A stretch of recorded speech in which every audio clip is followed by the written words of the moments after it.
If it is or if it ain't, it's gonna come out.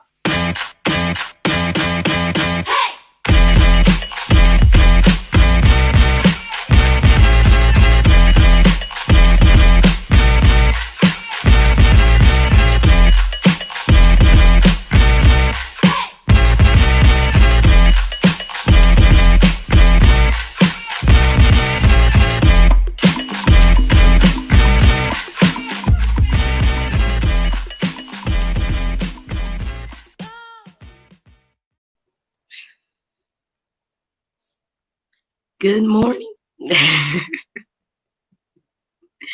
Good Good morning, everybody. It's your girl, Miracle Sins, and you're listening to God, Sex, and Love. Your daily dose of inspiration, the juice. Oh my gosh. Hey, y'all. In spite of how I sound, I feel I feel a lot better. Unfortunately, I guess my voice is not being an example of how much better I feel, but oh gosh, y'all are listening to the juice, y'all, and it's March the 31st, 2023, and today the topic is, what is love? I hope that you all had a great day yesterday. Mine was just fine. I went to work at the church, came on back home, and Jay had his class. And then after that, y'all, I was between being knocked out, having headaches, and sweating it out and all that different type of stuff. And so, like I said, I do feel much better in regards to the scratchy throat. I don't feel the scratchy throat right now, even though, again, I know my voice might sound crazy, but my throat is not scratchy anymore, and everything like that. But yeah, so that's what yesterday looked like. And as for this morning, I mean, I guess I woke up to the sound of my alarm. I mean, I think I woke up a few times before then as well, but I didn't pay attention to the time, y'all, because like I said, I was tossing and turning. I was having a headache and sweating it out, so I did not pay attention to the times that I woke up between last night and this morning.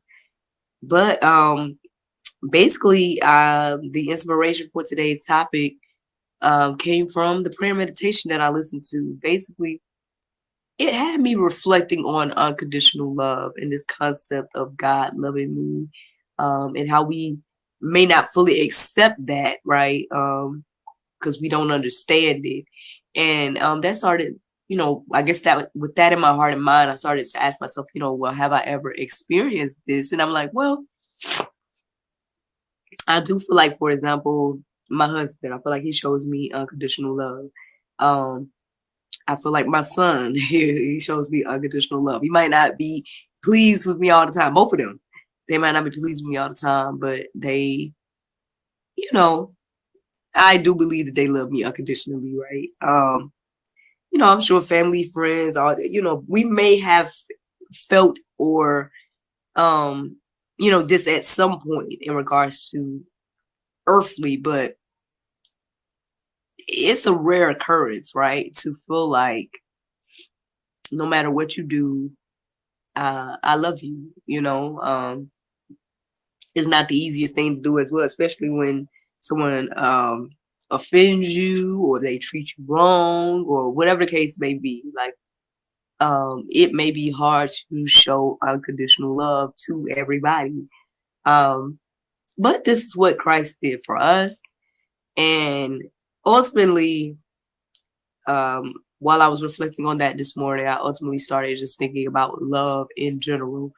So I did. I asked the question, what is love? Even though, I've talked about love on here, I'm sure, a variety of times. But hey, the Lord brought it to my heart and mind to talk about today. So we'll see what the Lord has to say through little me today in regards to what is love. But I don't know. Are you asking that question today.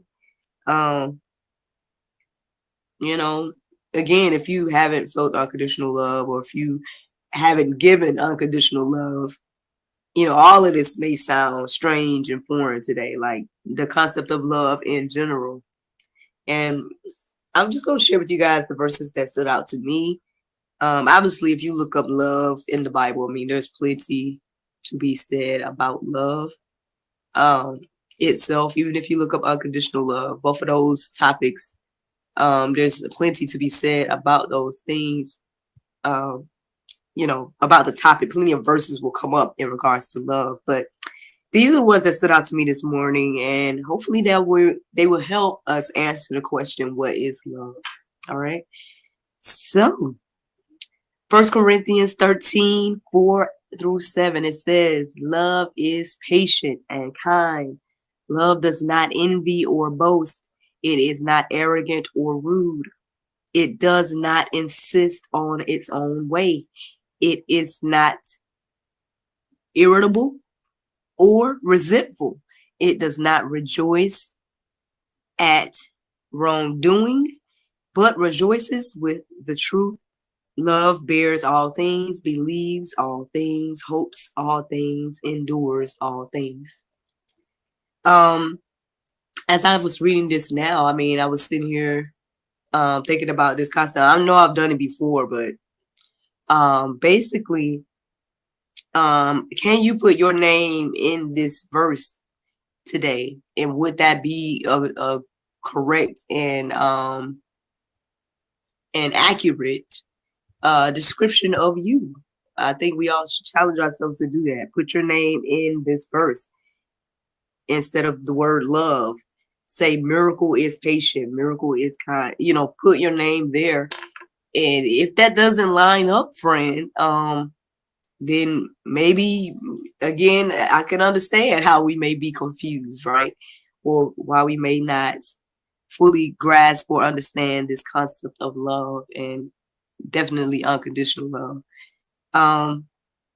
I think these things define me in a lot of ways. I mean, I'm not going to say it like I'm perfect or nothing like that. But I do think that, like, if I put my name in here, for the most part, I may represent I give myself a good 60, 75% of this person, of these verses and whatnot. And then I guess definitely when it comes to when I deal with certain people over other people. But can we be all these things to everybody that we encounter? Now that's on a whole nother level, right? That's on like that God level, right? That Jesus level, to be all those things and do all those things for everybody. And everything like that. So that's just something to think about, y'all. Let me keep going because there's a little bit more to share. So the next verse that stood out to me this morning is 1 John 4:8. It says, anyone who does not love does not know God, because God is love. So simple definitions. I mean, we ask, what is love? I mean, I guess the simplest thing to say is God is love. But then I don't think we understand that. I don't think that makes any sense to us. What do you mean God is love? And I'm sure, again, there's people that have gone deep and they can have all the things to say about this concept of God being love. I mean, in this moment, I guess I'm reminded of I guess like Frank Turek, or the people that have reminded me, I would just say it like that. They reminded me in their messaging that about the concept of hell and everything like that. Like, we assume that everybody wants to go to heaven. But our life shows whether that is true or not. Our life will show whether you want to go to heaven or not, right? But why do I bring that up in this moment? Basically, again, when I listen to those different conversations that I was just mentioning, like, the debates that Frank Twerk and all these other people have done and whatnot, it helped me to see that if God is love, right, and the choice is either love or not, or to be surrounded by love or to not be surrounded by love, to be in heaven or hell, like these are the choices, right? And so um again, we assume that everybody wants to love, right? We assume that everybody wants to be in heaven and be with love, because if God is love, then that's what it is. But then um on the flip side, they say, like I said, I'm not trying to find out or nothing like that, but they say that, basically hell is the place that is without God. So that means that's a place without love. Um, Again, that's deep. We got to do our deep dives and whatnot and looking into all of that.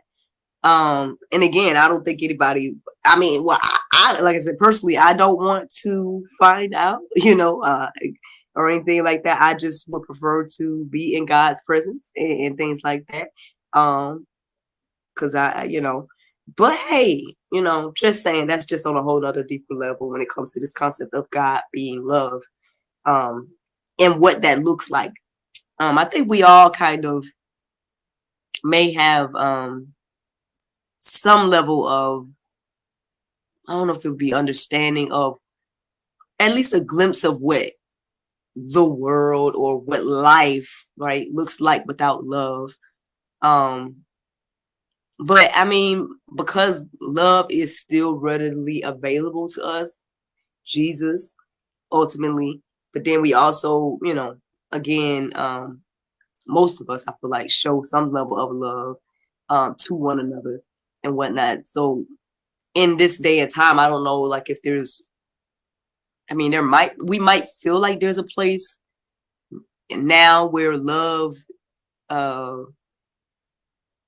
where there is no love, but I don't know if we really understand that. You know what I mean? Like I don't think that that's something we can really even grasp mentally, like what a place without love would truly look like. I think we got like a little glimpse in regards to, again, life and people operating without love, but can you imagine a place where no love at all? Like none. So all the things that we experience times, I don't know, 10. um, and so I don't want to experience the place, but that's just something to think about. But anywho, here's another verse that stood out to me, or some verses. Romans 13:8-10, it says, "Owe no one anything except to love each other. For the one who loves another has fulfilled the law. For the commandments, you shall not steal, you shall not covet, and any other commandment are summed up in this word: you shall love your neighbor as yourself. Love does no wrong to a neighbor. Therefore, love is the fulfilling of the law." Yeah, there you go. I mean, the Bible's very clear in regards to saying, like, the most important of the commandments is to love God and then to love others as you love yourself. Um, I promise I feel better, y'all. um, but yeah. Of course, I can't help but think about, um, that is assuming that people love themselves. And I do think people struggle with loving themselves in these days and times.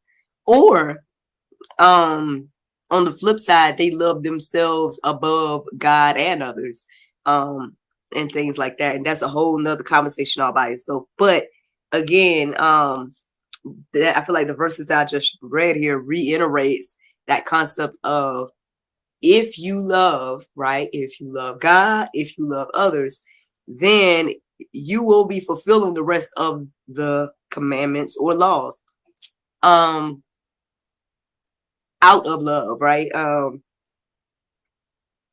know if I have anything else to say about that. I feel like it's broken down very well. Like, at the end of the day, again, if I'm loving my neighbor, I won't be killing my neighbor, nor stealing from my neighbor, nor coveting after my neighbor's spouse or any of those things. Like, and if I love God, I wouldn't do those things either. And everything like that. And so it's something to think about, y'all. But I hope that at least anyone listening to the sound of my voice has a better understanding of what love is, or maybe what it looks like, if nothing else. And I guess that's ultimately the juice this morning. Now, there's plenty of verses in the Go Deeper section to peruse and let marinate on your heart, souls, and minds. I found it very interesting because I was getting ready to write a verse down. I had put it in the Go Deeper section, but it turned out to be the Bible verse of the day. And of course, if I needed confirmation, here it is. It's John 3:16, y'all. For God so loved the world that he gave his only begotten Son, that whosoever believeth in him should not perish but have everlasting life. I apologize again to my podcast listeners because I know y'all are listening to me and all the coughing and all that. But I thank you all so much for listening to The Juice. I hope that you all are encouraged and inspired. Remember that today is Friday, so we have a new episode of the GSL Talk Show that should be coming out tonight at 7 p.m. It is with Miss Rachel Gentleman, so I hope that you guys tune in and look out for that tonight. But yes, y'all have a wonderful Friday. Bye-bye.